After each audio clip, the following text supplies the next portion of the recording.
என்னாச்சு உனக்கு? ஏய் என்னாச்சு உனக்கு? ஏன் இந்த இரும்பு இருமுற? ஏதாவது பிரச்சனையா? டாக்டர் போலாமா? அதெல்லாம் ஒன்றும் இல்லை, நார்மல் கோல்டு தான், டேப்லெட் இருக்கு போட்டேன். இந்த கேள்விக்கு பதில் சொல்லு, ஏன் நமக்கு இருமல் வருது? இவனை போய் நல்லா விசாரிக்க வந்தமே, நம்ம தப்பு தான். சரி கவனிச்சு சமாளிப்போம்.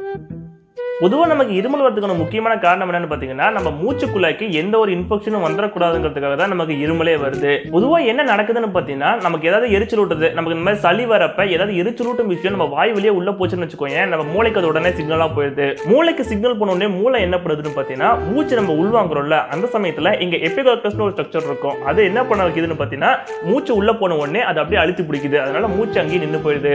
உள்ள அதிகமான பிரஷர் அதனால உருவாகுது. உள்ள போன காத்து வெளியே வரணும்ல, இங்க அதிகப்படியான லங்ஸ்ல அதிகப்படியான பிரஷர் உருவாகி டக்குன்னு வெளியே வர்றது தான் நமக்கு இருமலா வெளியே வருது.